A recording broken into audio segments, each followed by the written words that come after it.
Thank you so much to our presenters for providing us with so much food for thought. We've got about 10 minutes left, so I would love to address some of the questions that we've received from the audience members. As Robin mentioned, and I mentioned before, we would be happy to get back to you if your question doesn't get addressed. But I'd like to kick it off with a question from Barbara Judry, who's wondering if there's any data on out-of-state travelers, specifically where they go. PTNY engages with out-of-state travelers in a lot of capacities, and I was thinking maybe Dylan can talk about our bike tour and the data we've captured, which also might get to a question that someone asked about how to kind of convince municipalities that bicyclists do bring business. Yeah, so a couple of different ways.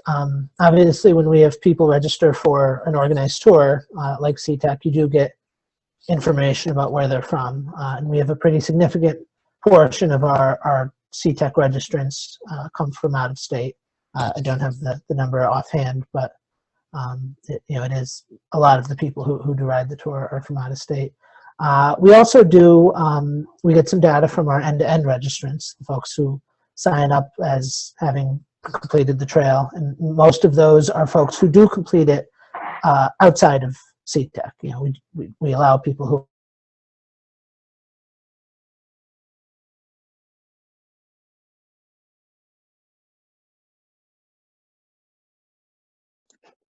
Dylan seems to be frozen at the moment, so I think until he comes back. But Barbara, I'm sure Dylan was going to touch on the demographics and kind of the information that we capture. Are you back? Yeah. Hi, Dylan. He froze for a bit. Sorry. Yeah, I must have cut out for it, but I think it was, I was basically saying that as part of our trailers to do trail surveys to ask folks where they're coming from. Our trail ambassadors often will do the same. We've got a great trail ambassador in the Syracuse area who, basically takes a picture with every long distance cyclist that he comes across and shares it back with us, and we often share out on our social media. And he really does get folks from all over the country. So we do need more data on it, and gathering data is always a challenge because it requires time and effort, but yeah, we have some good data. Thanks, Dylan. Question from Don Burns about new bike trail connection possibilities, in particular one that mirrors the Votes for Women History Trail. I know loops and spurs are certainly a major conversation among state agencies and trail groups. Renee Stetzer is also wondering about future plans to widen trail sections that have heavier bike ped activity. And I wonder if Sasha might be able to speak to these ideas more generally, kind of new connections, building out our trail network. We obviously have the completion of the Empire State Trail set for the end of this year, and I think that'll kind of speak to a lot of those new ideas that we hope to kind of address in the future.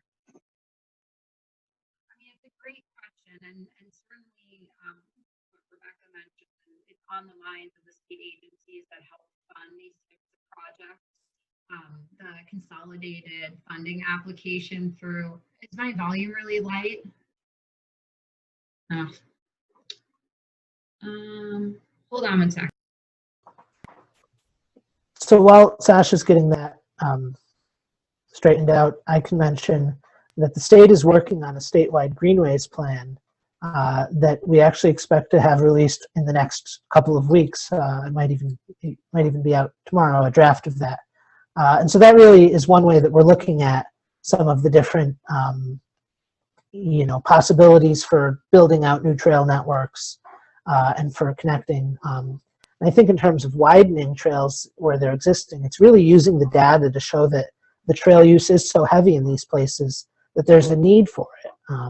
And Sasha, I think you're back now. Is it any better? Okay. Yeah, Dylan, I'm glad you mentioned that. That's certainly a big effort and something that will help guide us in where investments need to be made. We do have, like I was mentioning, state funding opportunities for where trail connectors make sense. Those can be submitted to the state during our consolidated funding application process.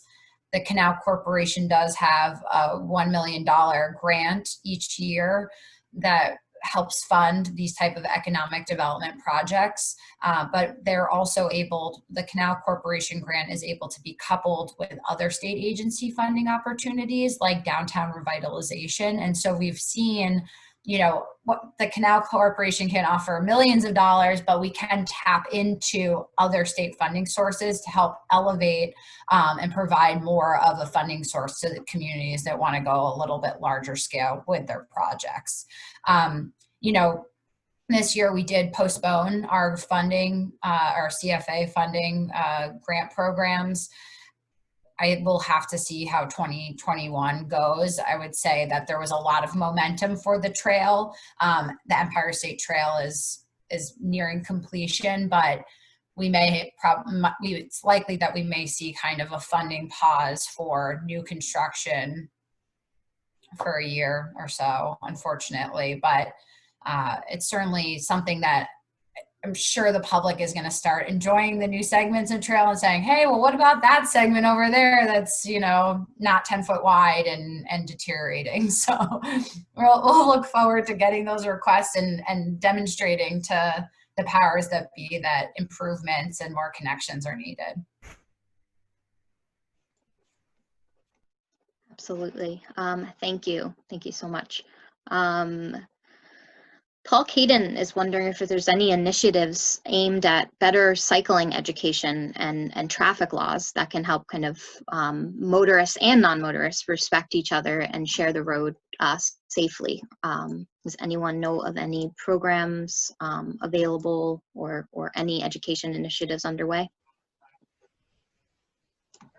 I can speak to a couple of those. You know, I know that the New York Bicycle Coalition has done some programs that provide complete streets training to local communities to encourage them to have a better sense of what like providing a complete street looks like. I know also a lot of local metropolitan planning organizations do have funding for education and outreach.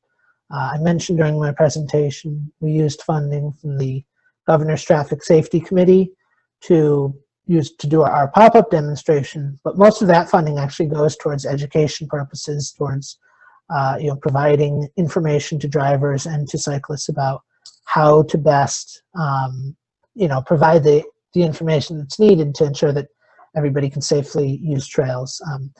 Another piece that I think can go a long way is social media. You know, we all have a pretty big platform that we use with our with cyclists and with other trail users. That providing information about safe use, you know, it can really go a long way.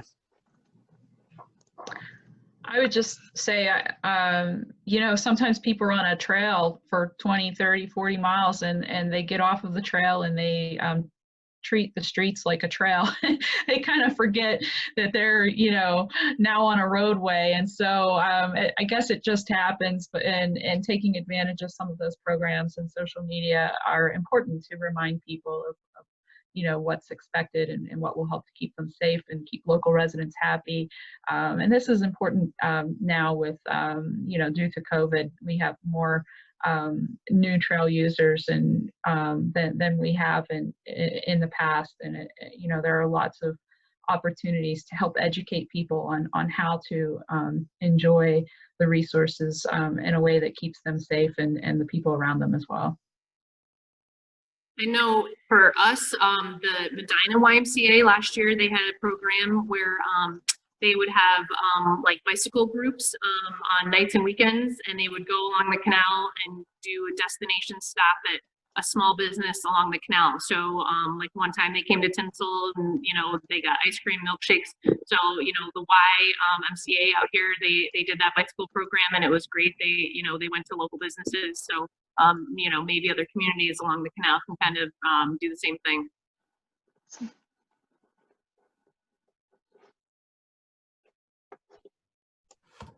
I want to just mention that the state has installed a few safety signs on the trail as part of the Empire State Trail project, just like rules and best practices while on the trail. However, I would say they're certainly not enough. And with COVID, we are seeing a lot more people engaging in outdoor recreation that are novice and just not really understanding the etiquette on the trail. So I suspect that we will probably look into installing more rules and guideline signage as the year moves forward. I think that what Natasha mentioned was really important about ways to kind of demonstrate to people in practice. You know, you really don't, most effective way of teaching somebody, you know, how to safely ride on a road or on a trail is by having them join more experienced riders for that ride. You know, signage is great, but it's going to be somewhat limited in its effect. I mean, you know, we've got speed limit signs all over the place, and it doesn't mean anybody drives the speed limit. And so, you know, I think that really doing those kinds of bike arounds that really help introduce new riders to, you know, the best practices for riding on a trail, or if you're you know, somebody who's comfortable riding on roads or on trails, you know, lead by example, kind of demonstrate to everybody what the safe way to both ride on road and also the safe way to drive around cyclists. You know, I think that can go a long way. So it's noon now, or afternoon. You know, thanks everybody for taking the time to be with us this morning. I just want to kind of give a quick opportunity if anybody on the panel has any last thoughts that they want to share. But you know, as I mentioned, we're going to send out an email to all of the participants today with the links that we've mentioned and some of the other answers to some of the questions that were raised. We also recorded the video, and we'll have the recording up on our website.